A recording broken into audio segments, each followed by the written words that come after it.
और अब बात करेंगे बहराइच की, जहां पर ऑपरेशन भेड़िया लगातार जारी है। भेड़ियों की तलाश की जा रही है। अब इस पूरे ऑपरेशन पर सरकार की पैनी नजर है, जिस पर आपको जानकारी दे देते हैं। मुख्यमंत्री योगी आदित्यनाथ ने इस खबर पर नजर बना रखी है और देखिए योगी जी की तरफ से सख्ती का भी अब देखा जा रहा है असर। ऑपरेशन भेड़िया को लेकर हाई अलर्ट जारी किया गया है। पुलिस प्रशासन समेत कई विभागों के अधिकारी और कर्मचारी फील्ड पर उतरे हुए हैं। आदमखोर भेड़िए रात 10 से सुबह 5 बजे के बीच हमला करते हैं।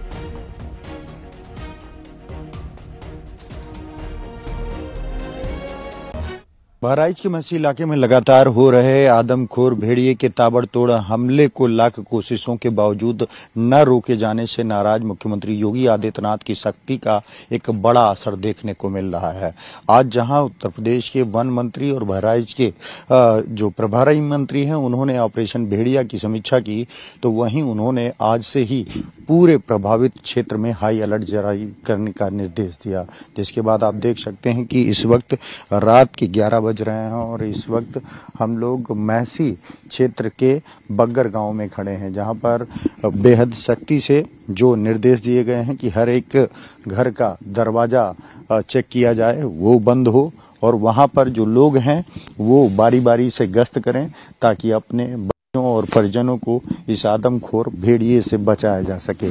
क्योंकि उस दौरान सरकार ने वन विभाग के भी अधिकारियों को जल्द से जल्द इन आदमखोर भेड़ियों को पकड़ने का निर्देश दिया है।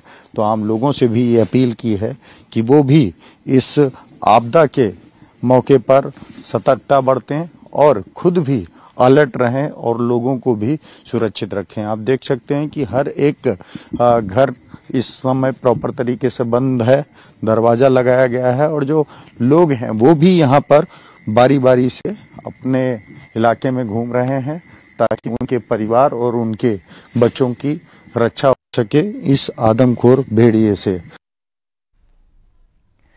तो बहराइच में ऑपरेशन भेड़िए के तहत सुरक्षा सख्त है।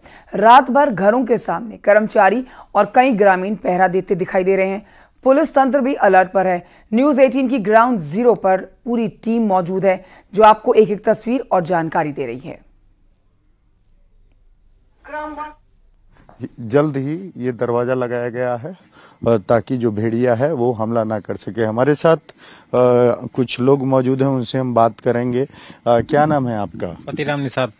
कि यहाँ पर आदमखोर भेड़िए के लेकर क्या क्या इंतजाम किए गए हैं उससे बचने? दरवाजे लगाए गए हैं और बाकी हम लोग रात में जागते रहते हैं डंडा लेकर और बाकी सब यही हो रहा है। कोई बच्चा घर के बाहर तो नहीं सोता है? नहीं सोता है सर। हाँ। सब अंदर ही सोते हैं। हाँ। पुलिस प्रशासन के लोग आते हैं? जी सर, आते हैं। तो जैसा कि आपने सुना कि ये इस वक्त रात में खुद गश्त कर रहे हैं और आप देख सकते हैं कि इस समय किस तरह का माहौल है। हाँ है माहौल। चौकीदार रात भर देत हैं, पुलिस आवत है रात भर, चौकीदार सब कोई आवत है, पहरा देत है रात भर देत। आपका ये घर है? हाँ हमारे घर हो। रात इतनी हो गई, आप क्यों बाहर? अब आए हैं तो सब लोग आए गए तो हम हूँ आए गए बाहर। अच्छा अच्छा। जैसा कि आपने सुना कि यहाँ पर तमाम और लोग भी मौजूद हैं, आप लोग भी जग रहे हैं। क्या क्या किस तरह से बचाव करते हैं? सर दिन को दीजिए हम किस तरह से बचते हैं भेड़िए से? क्या क्या इंतजाम करते हैं आप? देखो हम सब भाला वाला ले हमेशा पहुँचते हैं। हाँ। और रात भर जागते हैं और बच्चों को जो ना अंदर सुलाते हैं। और कौन सा घर है? हमारा घर 2 साल है। अच्छा। तो बहराइच जहां से हमारे सहयोगी राजीव इस समय लाइव मौजूद हैं। राजीव, देखिए पहले जैसे हालात तो नहीं रहेंगे। आपकी रिपोर्ट में हम देख रहे थे कि अब दरवाजे खिड़की के बिना घर नहीं रह सकते, लोग बाहर रात में सो नहीं सकते हैं। तो पहले जैसी व्यवस्थाएं नहीं हैं, जो देखी जा रही हैं बदली हैं। लेकिन अब यहाँ ये भी समझा जाएगा कि मुख्यमंत्री योगी आदित्यनाथ की सख्ती के बाद ऑपरेशन और तेजी से आगे बढ़ रहा है। आज के अपडेट्स क्या है राजीव?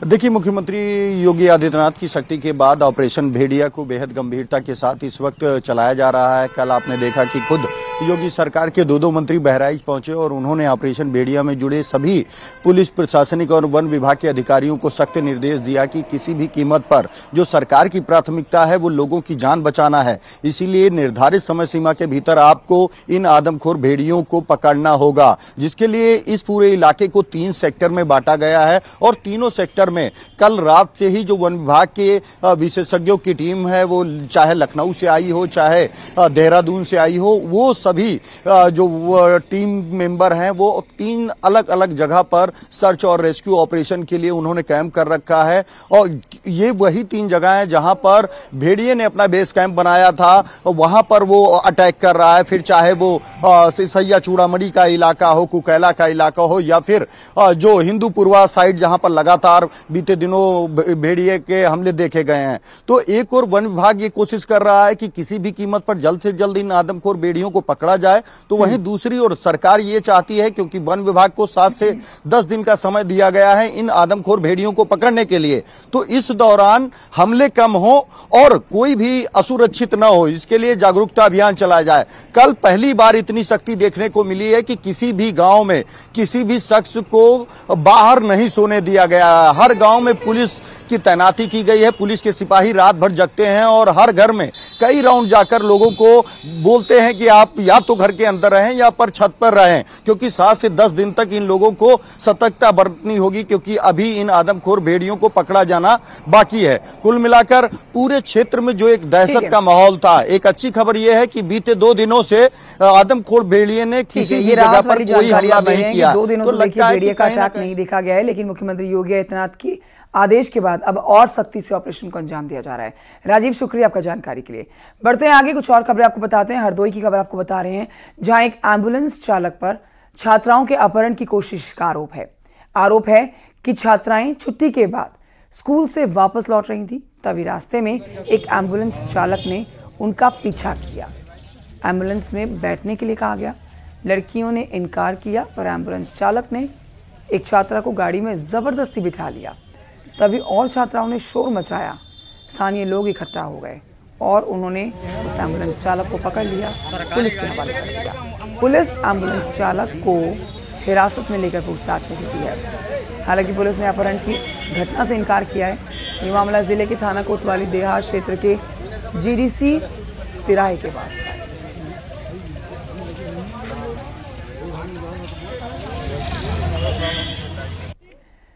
कासगंज में एक सनसनीखेज मामला सामने आया, जहां एक महिला वकील की हत्या के बाद शव को नहर में फेंक दिया गया था। हत्या के बाद महिला के चेहरे को बुरी तरह से कुचला गया ताकि पहचान ना हो सके। महिला की तस्वीर आपको दिखा रहे हैं, ताकि पहचान ना हो सके इस महिला के चेहरे को शत-विशत कर दिया गया। वारदात से आसपास पूरे इलाके में इस समय सनसनी मच रखी है। सूचना पर पहुंची पुलिस ने शव को कब्जे में लेकर आगे की जांच शुरू कर दी है। मृतका का नाम मोहिनी तोमर है। महिला का शव होने की बात संज्ञान में आई थी, जिस पर पुलिस द्वारा तत्काल मौके पर जाकर के उस शव को निकलवाया गया। एक महिला का शव है जिसकी पहचान उनके पति श्री विजेंद्र सिंह द्वारा की गई। उनके द्वारा पहचान के साथ ही पूर्व में एक दिन पूर्व ही जो गुमशुदगी लिखाई गई थी उसके संबंध में बताया ये मेरी पत्नी है। अग्रिम वैधानिक कार्रवाई की जा रही है। उनके द्वारा तहरीर जो प्राप्त कराई गई है उस पर पंचायतनामा पोस्टमार्टम की कार्रवाई कराई जा रही है। कासगंज अर्बन न्यायालय से कल लापता हुई महिला अधिवक्ता का शव नहर में बरामद हुआ है। बताया जाता है कल 2:30 बजे के बाद से महिला अधिवक्ता मोहिनी गायब थी और लगातार पुलिस से ढूंढ भी रही थी, क्योंकि उनके जो पति हैं उन्होंने पुलिस में गुमशुदगी दर्ज कराई थी। तब से लगातार पुलिस की 4 स्पेशल टीमें उन्हें ढूंढ रही थी और मोबाइल लोकेशन के आधार पर उन्हें लगातार तलाश किया जा रहा था, लेकिन करीब 30 घंटे के बावजूद भी उनको तलाश नहीं हुई थी। लेकिन सूत्रों से जानकारी मिली कि एक महिला का शव नहर में तैर रहा है। तभी मौके पर पुलिस पहुंची और पुलिस ने बाहर निकाला और उनके परिजनों को बुलाकर उसकी तस्दीक की गई है कि यह शव मोहिनी तोमर का है। और ये बात उस बुलडोजर की करते हैं जिस पर अखिलेश के सवाल से सियासी बवाल मचा हुआ है। अखिलेश यादव ने न सिर्फ नए विवाद को जन्म दिया है बल्कि पूर्वांचल से पंगा भी ले लिया है। बुलडोजर पर सियासी घमासान ऐसा छिड़ा कि यूपी की सियासत में भूचाल आ गया। रिपोर्ट देखिए। बुलडोजर में दिमाग नहीं होता है। बुलडोजर पे हर एक व्यक्ति के हाथ नहीं हो सकते, इसके लिए दिल और दिमाग दोनों चाहिए। उत्तर प्रदेश की सियासत में बुलडोजर की धमाका अब हर मंच से चमकने लगी है। क्या योगी, क्या अखिलेश, हर जुबान से बुलडोजर पर सियासी वार पलटवार हो रहा है और तीखी बयानबाजी बुलडोजर से तेज निकल रही है। अखिलेश ने बुलडोजर एक्शन पर सवाल क्या खड़े किए, योगी ने बुलडोजर से धमाकेदार जवाब दे दिया। अखिलेश ने कहा 2027 में सरकार बदलेगी और बुलडोजर का रुख भी। 2027 के बाद प्रदेश भर के बुलडोजरों का रुख बदलेगा। बुलडोजर का रुख सीधे तौर पर गोरखपुर की तरफ होगा। अखिलेश के इसी बयान पर सीएम योगी ने बुलडोजर का रुख विपक्ष की तरफ कर दिया और जिस तरह से तल्ख टिप्पणी की, उसके फौरन बाद अखिलेश यादव को अपनी सफाई में प्रेस कॉन्फ्रेंस करनी पड़ी। बुलडोजर पे हर एक व्यक्ति के हाथ नहीं फिट हो सकते, इसके लिए दिल और दिमाग दोनों चाहिए। दिल और दिमाग दोनों चाहिए। बुलडोजर जैसी क्षमता और दृढ़ प्रतिज्ञा जिसमें हो, वही बुलडोजर चला सकता है। दंगाइयों के सामने नाक रगड़ने वाले लोग बुलडोजर के सामने वैसे ही पस्त हो जाएंगे। और जहां तक दिल और दिमाग, हमारे पत्रकार साथी आपको सबको पता है, ये कोई पहली बार बात नहीं मैं कह रहा हूं और फिर कहता हूं, बुलडोजर में दिमाग नहीं होता है, स्टीयरिंग होता है उसमें। स्टीयरिंग से चलता है बुलडोजर। उत्तर प्रदेश की जनता कब किसका स्टीयरिंग बदल दे या दिल्ली वाले कब किसका स्टीयरिंग बदल दें। अखिलेश यादव ने न सिर्फ बुलडोजर का रुख गोरखपुर की तरफ करके पूरे पूर्वांचल से पंगा ले लिया है, बल्कि वो अब बीजेपी के निशाने पर भी आ चुके हैं। अखिलेश यादव के इसी बयान पर रवि किशन ने भी सियासी बुलडोजर को नया एंगल दे दिया। रवि किशन ने पूछा, क्या अखिलेश हिंदू आस्था पर चोट पहुंचाना चाहते हैं? क्या गोरखनाथ की धरती को निशाना बनाना चाहते हैं? आखिर अखिलेश यादव ने सिर्फ गोरखपुर ही क्यों चुना? यानी अखिलेश यादव न सिर्फ योगी के निशाने पर हैं, बल्कि बीजेपी ने गोरखपुर और पूर्वांचल का जिक्र कर उन्हें चौतरफा घेर लिया है।